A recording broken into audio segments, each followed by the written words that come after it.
نحمده ونصلي على رسوله الكريم أما بعد فأعوذ بالله من الشيطان الرجيم بسم الله الرحمن الرحيم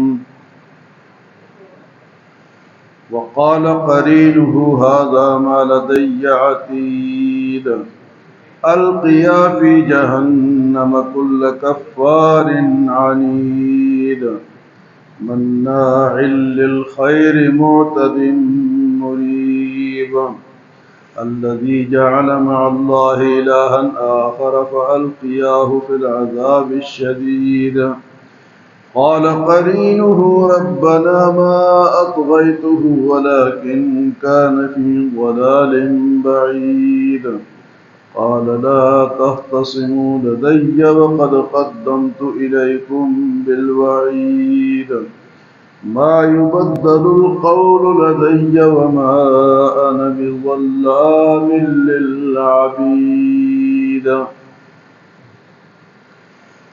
سورۃ قاف میں قیامت کے آنے کا ذکر بیان ہوا ہے. اس سے پہلے کافر کہتے تھے کہ ہم مریں گے دوبارہ کس طرح زندہ ہوں گے، اس کا جواب دیا گیا. اب جب قیامت آئے گی، کل کے درس میں تھا کہ انسان کی نظر تیز ہو جائے گی، ہر چیز اس کو نظر آئے گی. فَكَشَفْنَا عَنْكَ غِطَاءَكَ فَبَصَرُكَ الْيَوْمَ حَدِيدٌ. اللہ فرمائیں گے کہ آج تیرے نظر کے پردوں کو ہم نے دور کر دیا اور آج تیری نظر بڑی تیز. تو پھر ایک انسان کے ساتھ فرشتہ ہوگا. کل کے درس میں تھا کہ دو فرشتے، ایک اس کو لے جا رہا ہوگا اور ایک اس کے ساتھ اس کی رپورٹ لے کر جائے گا.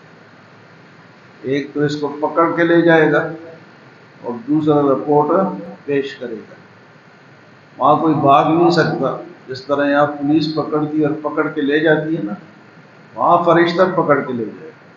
اور دوسری بات یہ کہ ایک کے ہاتھ میں رپورٹ ہو، وہ رپورٹ پیش کرے گا کہ یہ اس کے نیکیاں ہیں اور یہ اس کے جرائم ہیں.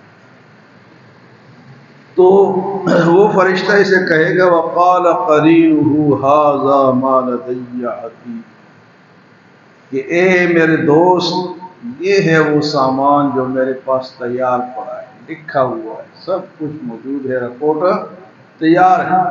یہ نہیں کہ آج وکیل نہیں ہے تو آج ڈی ایس پی نہیں ہے تو آج جج نہیں ہے، یا بہانے نہیں چلے. ھذا ما لدی عتید، یہ وہ رپورٹ ہے جو میرے پاس تیار پڑی. فرمایا القیا، حکم ہوگا، القیا فی جہنم، ڈال دو اس کو جہنم، کل کفار عنید، ہر کفر کرنے والے اور سرکشی کرنے والے ڈال دو.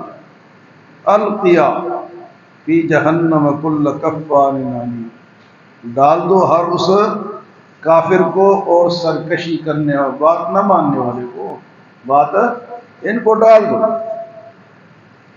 فرمائے مناع للخیر معتد مریب، یہ کون تھا؟ یہ نیکی سے زیادہ منع کرنے والا.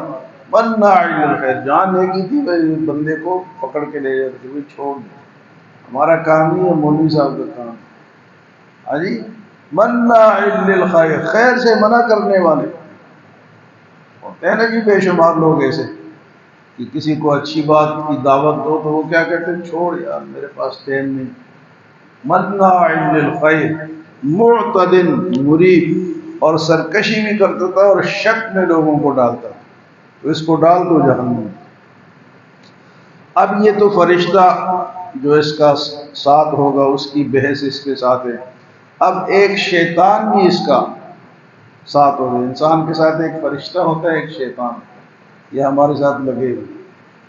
جب اچھے کام کرنے کا دل کرے تو یہ فرشتہ دل میں ڈالتا ہے کہ کرو گے، اور جب برائی کرنے کا دل کرے سمجھ جاؤ کہ یہ کون ہے، یہ شیطان. یہ وہ میرا دوست جو شیطان میرے ساتھ ہے، اب یہ وہ مجھے منع کر رہا ہے.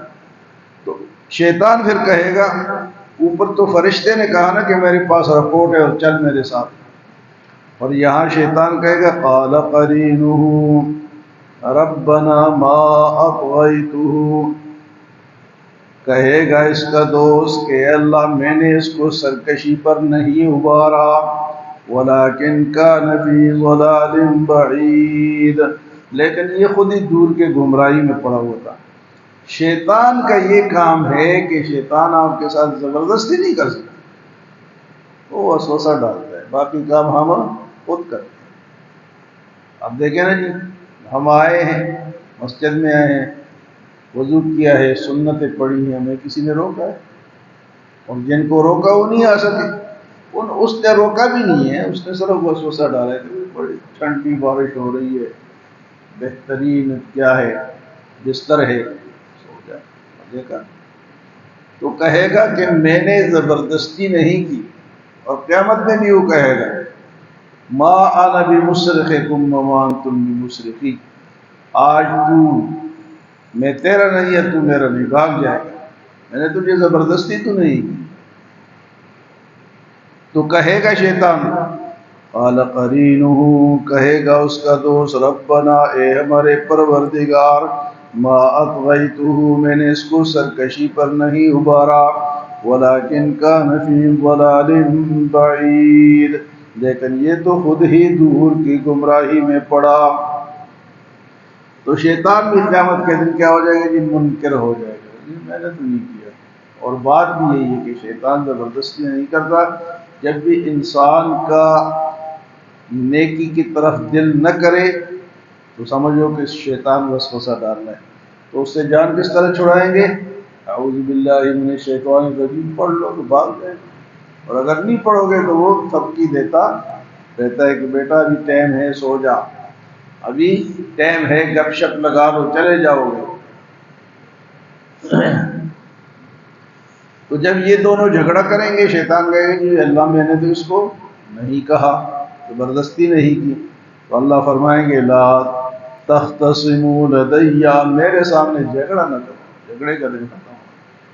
قال لا تختصموا لدی وقد قدمت الیکم بالوعید، میں نے یہ ساری باتیں تمہیں پہلے بتا دی، میرے پیغمبر آئے، نیک لوگ آئے، صحابہ آئے، علماء آئے، حافظ آئے، قاری آئے، تبلیغ والے آئے، سب باتیں تجھے بتا دی گئی تھی، میرے سامنے اب جھگڑے کی ضرورت نہیں۔ قال لا تختصموا لدی وقد قدمت الیکم بالوعید، میری دھمکی، میرا وعید، میرا ڈرانا تمہیں پہلے آ چکا ہے۔ تو اللہ پاک فرمائے ما یبدل القول لدی، اور میری بات تبدیل بھی نہیں ہوتی۔ یہ ہو کہ ہم کہیں نا کہ جج صاحب جو ہے وہ پیسے لے کے بات کو ادھر سے ادھر لکھتے ہیں، میرے حق میں فیصلہ کرنا، حجی یہاں ہوتا ہے نا دنیا میں کہ میرے حق میں ایک لفظ تھوڑا سا آگے پیچھے وہ کرتے ہیں اور فیصلہ کرتے ہیں۔ فما قال لا تختصموا لدي وقد قدمت إليكم بالوعید، آج کل ایک کیس چل رہا تھا، سیاسی کیس، کہ جو جتنے ممبر ہوتے ہیں اسمبلی میں، اتنے آگے ان کی کچھ سیٹیں نکلتی ہیں، کچھ عورتوں کی اور کچھ وکلاء کی، اس طرح ان کی سیٹیں بنتی ہیں، تو ان کی تعداد بڑھ جاتی ہے۔ تو آج کل وہ ججوں نے فیصلہ کیا کہ جو پی ٹی آئی کی سیٹیں ہیں یہ ان کی نہیں، ان کو دی نہیں ہے، فیصلے تبدیل کر دیے۔ اب ان کو کون روک سکتا ہے؟ لیکن اللہ کا فیصلہ تبدیل قال لا تختصموا لدی، اللہ فرمائیں گے کہ میرے سامنے لڑائی نہ کرو، وقد قدمت الیکم بالوعید، اور اس سے پہلے یہ ساری باتیں میں تمہیں بتا چکا ہوں۔ ما یبدل القول لدی، میری کوئی بات تبدیل نہیں ہوتی، وما انا بظلام للعبید، اور میں تو بندوں پر ظلم کرنے والا بھی نہیں، وما انا بظلام للعبید۔ اگر اللہ ظلم کرتا تو ہمیں یہ ساری باتیں کیوں بتاتا ہے قرآن؟ قرآن اللہ نے کیوں بھیجا؟ پیغمبر کیوں آئے؟ نیک لوگ کیوں بتاتے ہیں؟ اس لیے کہ کسی پر کل قیامت کے دن زیادتی نہ ہو۔ اللہ فرماتے وما انا بظلام للعبید، میں تو اپنے بندوں پر ظلم کرنے والا نہیں۔ حدیث مبارک میں آتا ہے کہ ایک عورت تندور جلا رہی، اس کے گود میں اس کا بچہ، تندور کی آگ جب ایک طرف آتی تو وہ بچے کو دوسرے طرف لے کے جاتی، جب اس کے آگ کا شعلہ دوسرے طرف ہوا کے ذریعے سے آتا تو وہ بچے کو دوسرے طرف بچاتی اس کو۔ تو آپ نے فرمایا کہ جس طرح یہ عورت اپنے بچے کو آگ سے بچا رہی ہے، اللہ اس سے بھی زیادہ اپنے بندے پہ مہربان ہے، سے بھی زیادہ بچاتا ہے۔ پھر کہا وہ خود ہی کوئی کودے تو اس کا علاج پھر کیا ہے؟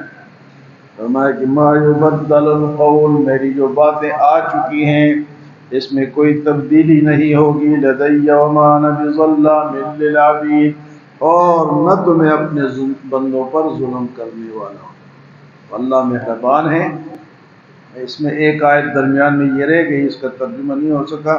فرمایا کہ ایک تو نیکی سے مناع للخیر معتد مریب، نیکی سے منع کرنے والے، سرکش، شک میں ڈالنے والے کون لوگ؟ الذی جعل مع اللہ الہا آخر، وہ لوگ جنہوں نے اللہ کے ساتھ اور الہ بنائے ہیں۔